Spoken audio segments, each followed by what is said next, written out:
मेरा दावा है कि ये कहानी सुनकर आपकी भी आंखें भर आएंगी। बेटी की विदाई के वक्त बाप ही सबसे आखिरी में रोता है। क्यों? चलिए आज आप विस्तारित रूप से समझिए। बाकी सब भावुकता में रोते हैं, पर बाप उस बेटी के बचपन से विदाई तक के बीते हुए पलों को याद करके रोता है। माँ बेटी के रिश्तों पर तो बात होती ही है, पर बाप और बेटी का रिश्ता भी समुद्र से गहरा है।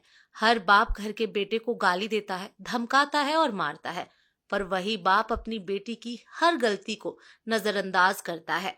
बेटे ने कुछ मांगा तो एक बार डांट देता है, पर अगर बिटिया ने धीरे से भी कुछ मांगा तो बाप को सुनाई दे जाता है और जेब में रुपया हो या ना हो, पर बेटी की इच्छा पूरी कर देता है।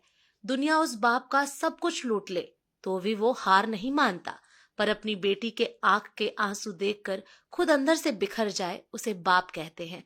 और बेटी भी जब घर में रहती है तो उसे हर बात में बाप का घमंड होता है।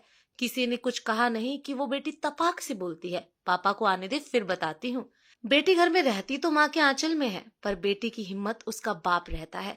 बेटी की जब शादी में विदाई होती है तब वो सबसे मिलकर रोती है, पर जैसे ही विदाई के वक्त कुर्सी समेटते बाप को देखती है, जाकर झूम जाती है और लिपट जाती है और ऐसे कस के पकड़ती है अपने बाप को जैसे माँ अपने बेटे को, क्योंकि उस बच्ची को पता है ये बाप ही है जिसके दम पर मैंने अपनी हर जिद पूरी की थी। खैर, बाप खुद रोता भी है और बेटी की पीठ ठोक कर फिर हिम्मत देता है कि बेटा 4 दिन बाद आ जाऊंगा तुझको लेने, और खुद जानबूझकर निकल जाता है किसी कोने में।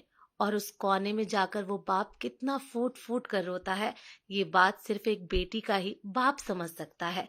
जब तक बाप जिंदा रहता है बेटी मायके में हक से आती है और घर में भी जिद कर लेती है, और कोई कुछ कहे तो डट कर बोल देती है कि मेरे बाप का घर है। पर जैसे ही बाप मरता है और बेटी आती है तो वो इतनी चित्कार करके रोती है कि सारे रिश्तेदार समझ जाते हैं कि बेटी आ गई है।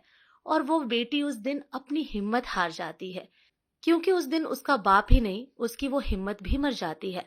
आपने भी महसूस किया होगा कि बाप की मौत के बाद बेटी कभी अपने भाई भाभी के घर वो जिद नहीं करती जो अपने पापा के वक्त करती थी। जो मिला खा लिया, जो दिया पहन लिया, क्योंकि जब तक उसका बाप था तब तक सब कुछ उसका था। यह बात वो अच्छी तरह से जानती है। आगे कुछ और बोलने की हिम्मत नहीं है, बस इतना ही कहना चाहती हूँ कि बाप के लिए बेटी उसकी जिंदगी होती है, पर वो कभी बोलता नहीं। और बेटी के लिए बाप दुनिया की सबसे बड़ी हिम्मत और घमंड होता है, पर बेटी भी यह बात कभी किसी को नहीं बोलती है। बाप बेटी का प्रेम समुद्र से भी गहरा होता है। अगर वीडियो पसंद आई हो तो वीडियो को शेयर करें, लाइक करें और कमेंट में अपनी राय जरूर दें। धन्यवाद।